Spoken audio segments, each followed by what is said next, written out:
Continuando os nossos estudos sobre a filosofia da arte, vamos centrar no grande pessimista Arthur Schopenhauer.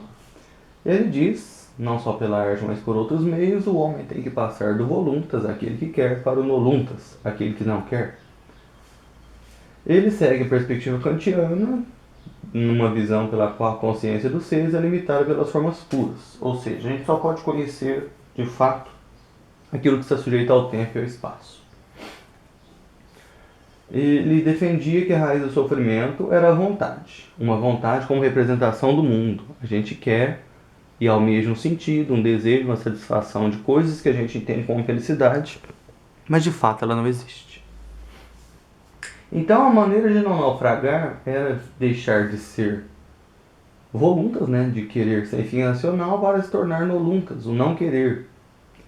E ele fala que na perspectiva da arte, para além dela, as diferentes opiniões, diferentes gostos e interpretações se devem justamente porque os indivíduos envolvidos, cada um tem um estágio, uma manifestação da vontade.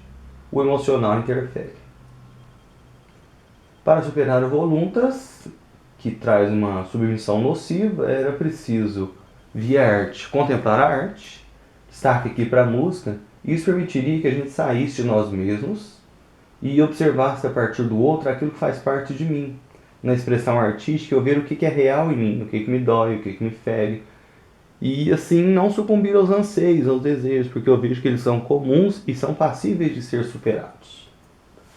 Uma vez que eu contemplei a arte, eu preciso de uma conduta ética. Eu devo perceber que o que afeta a mim, com certeza afeta o outro, que é da mesma espécie que eu, já que eu saí de mim e tive possibilidade de contemplar tudo aquilo que existe em mim, e muitas vezes eu não vejo porque estou com um olhar muito superficial. Quando eu saio de mim, quando eu afasto da ilha, eu consigo ver a ilha de um modo mais pleno. Quanto mais distante da ilha, mais noção do tamanho eu tenho. O mesmo vale para as nossas misérias. E aí, eu preciso de uma conduta ética com o outro. Depois o quietismo, que é aquela fase final onde a gente supera os instintos. Anula-se a vontade como um querer sem sentido. E eu chego ao noluntas, submissão dos desejos em nome da razão. Então a arte possibilita uma liberdade, mesmo que passageira, porque estão enraizadas em nós essas dependências, de certa forma ela gera uma liberdade. O Nietzsche, que responde ao pessimismo de Schopenhauer, ele fala que o ser humano não cabe em si, ou seja, ele quer ir além. E esse ir além ele define como superação, tentativa de superação da finitude, a vontade de potência, de poder ir sempre mais longe. E aqui ele é clássico em dizer nada de crer em vida após morte, no transcendente, naquilo que as religiões dizem. Não, o além é agora mesmo, eu superar a cada dia a minha condição diante daquilo que o destino me dá.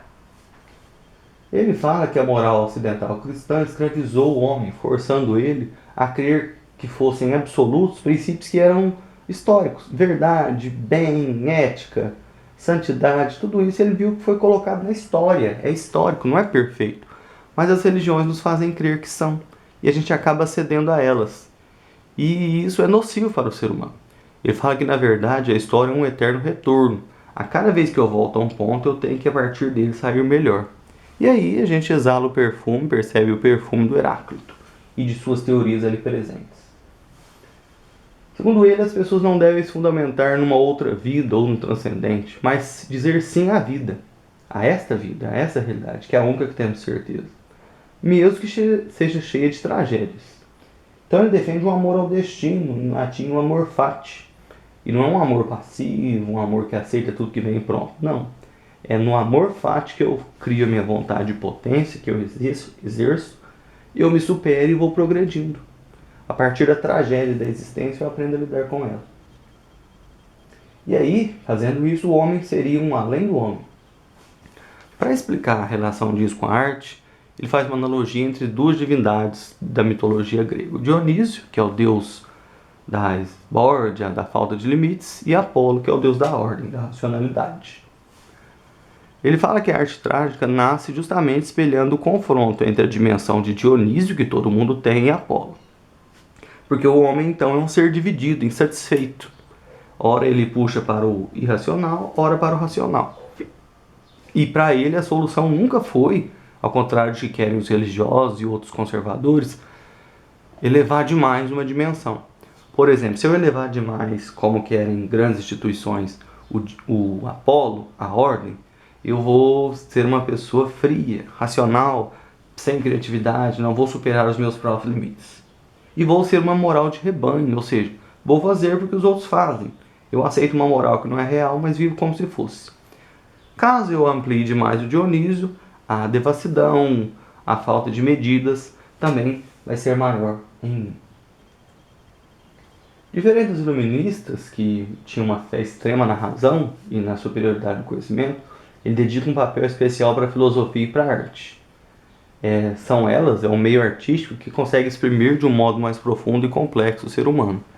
É a arte que consegue dizer aquilo que a palavra não diz. A vida humana só não é mais sofrida porque ela consegue, na arte, mostrar o que ela pode ser, evidenciando o que ela ainda não é. Este autor diz que ele foi o primeiro a ser o filósofo trágico. E ele fala isso numa analogia com a arte, como se ele fosse o autor de uma peça. E essa peça é a vida dele. Então ele deve conduzi-la. Sem amarras, sem instituições de terceiros, sem alienação, nada disso.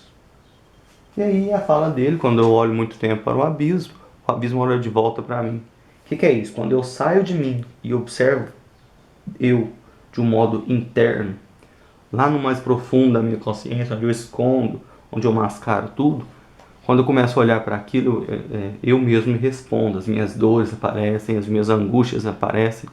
E quem garante esse olhar não é tanta ciências da racionalidade, da razão, mas sim as humanidades. Por isso ele é chamado também de filósofo irracionalista, quando ele mostra os próprios limites da razão. Depois, outro ponto ainda mais atual e pungente, que é a escola de Frankfurt. Ela tem uma forte influência sobre o estudo midiático. Ela faz uma revisão crítica do marxismo, agora no universo da cultura e da arte. Ela verificou as falhas do marxismo, onde ele não conseguiu se aplicar e por quê. E também o poder da mídia como instrumento de uma ação que ela chama de perversa da lógica do capital. O capitalismo, por meio da mídia, impõe o seu status quo, ou seja, o seu jeito de ser. É a partir da mídia que ele se mantém, que ele põe na cabeça do povo uma necessidade de ter necessidades. E assim o povo reproduz a lógica do consumo, garantindo lucro, mais riqueza para os mais ricos e menos ainda de sobrevivência para os mais pobres. Aumenta-se o fosso da desigualdade e o povo acha que deve consumir, já que a mídia, com seu poder, o treinou para isso. E é importante lembrar que essa escola é fundamental porque ela se processa na criação de um instituto de pesquisa ainda em 1924. Lá eles já diziam sobre esse risco. Imagina hoje, na era das fake news. O que a escola de Frankfurt queria? Avaliar as causas do autoritarismo, seus desdobramentos e de que modo a relação desses elementos tem interface com a razão. Ela teve duas gerações, a primeira do Horkheimer, do Theodor Adorno, Marcuse e o Walter Benjamin, e a segunda com destaque para Jünger Habermas e o Carothon. Na Segunda Guerra e o antissemitismo impactaram fortemente entre esses pensadores, muitos foram perseguidos pela origem judia. Faça uma crítica nessa escola ao sistema científico iluminista. O Adorno e o Horkheimer alegam que a perspectiva iluminista colocou a razão como critério de dominação. Ciência agora era dominar, controlar, manipular, e não como interação. Isso acabou com o meio ambiente, acabou com a própria humanidade. E aí se subjugou a natureza e a exploração desumanamente. E isso explorou o ser humano. Então, eles dizem que o ser humano foi instrumentalizado. O homem não é mais fim de todas as coisas, ele é instrumento. O seu conhecimento é instrumental apenas por interesse, para garantir a manutenção do capital. Com isso vem à tona a noção de razão instrumental. Ela é a favor da opressão e da manutenção do sistema, e o uso da razão para manter o que já está. Mas também a razão crítica, que é uma razão para a qual todo ser humano deve poder desfrutar e aprender, para avaliar criticamente a própria ação da razão, por meio do que interessa a ela. Estou fazendo ciência para o bem ou para vender? Segundo ele, o capitalismo se nutria da razão instrumental por meio da indústria cultural, que é o centro dessa análise através da estética.